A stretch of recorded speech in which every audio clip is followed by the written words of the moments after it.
Step one, decide to buy. Pretty self explanatory. We need to make this decision.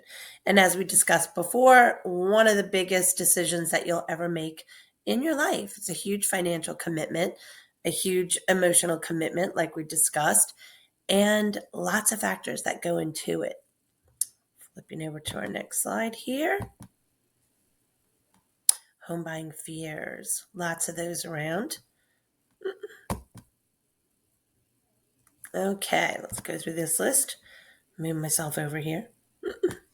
Number one, I can't afford to buy a home right now.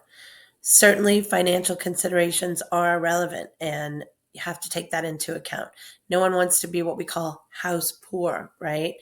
Just because a loan evaluation or a loan application might type up some numbers and convince you that you can afford a particular home payment doesn't necessarily mean that you want to pay that kind of money to get a home right now.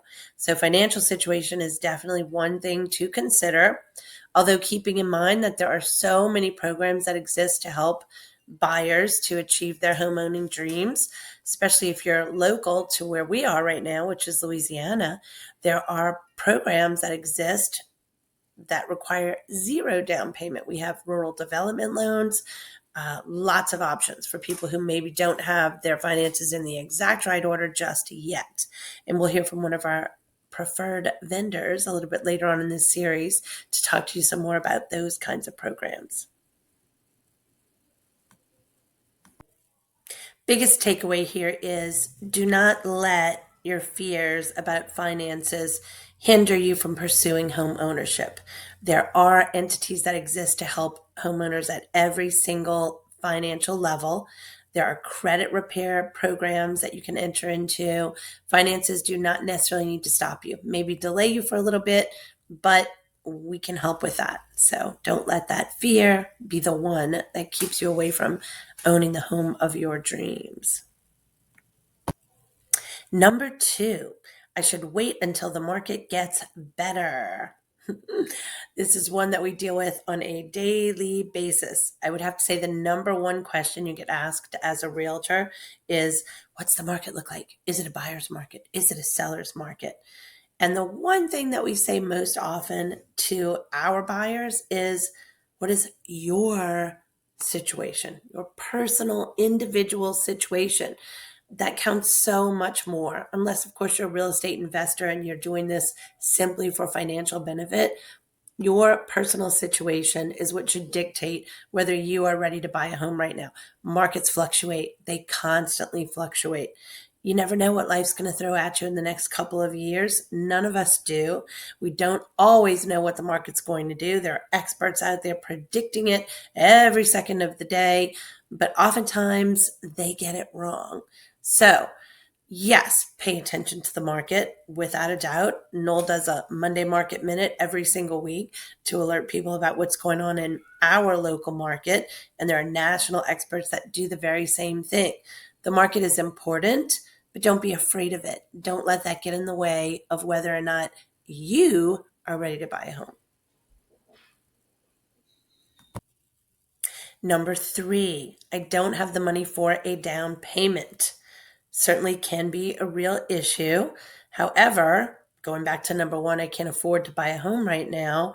There are programs that exist to help people with down payments.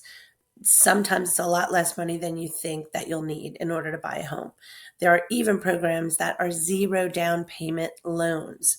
So once again, we'll have a loan officer speak to us very shortly in this video series to give you a lot more information about that very thing, but not something necessarily to keep you away entirely.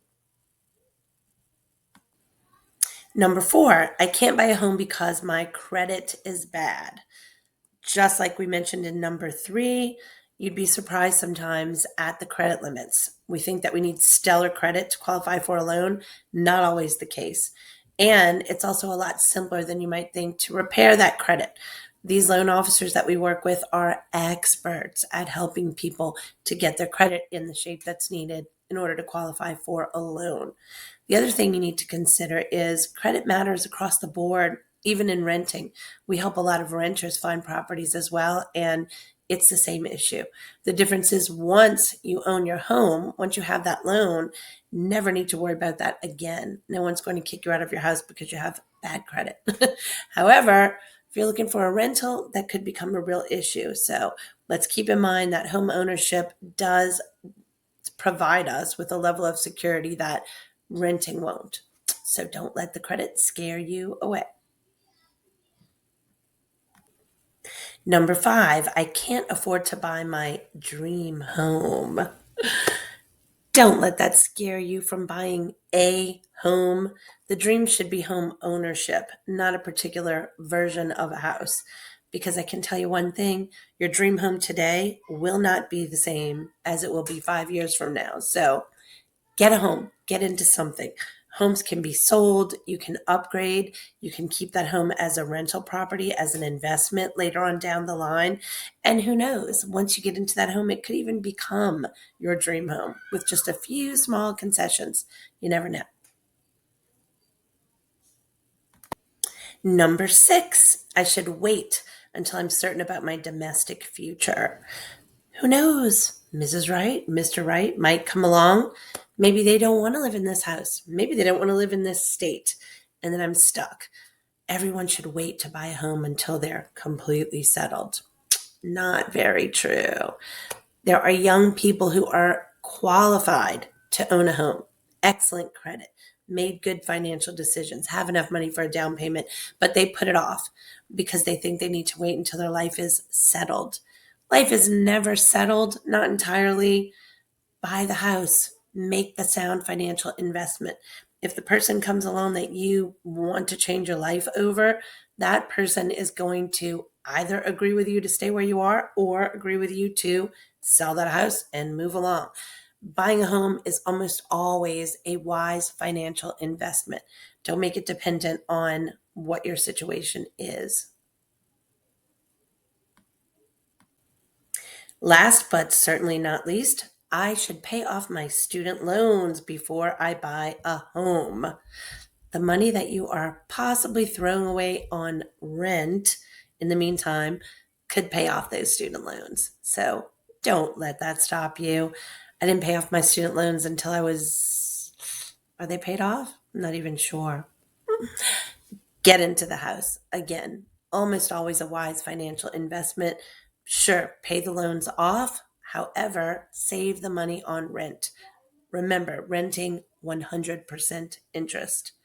Don't make that mistake. If you can afford the home and you want the home, get the home and continue paying off the loans as you go.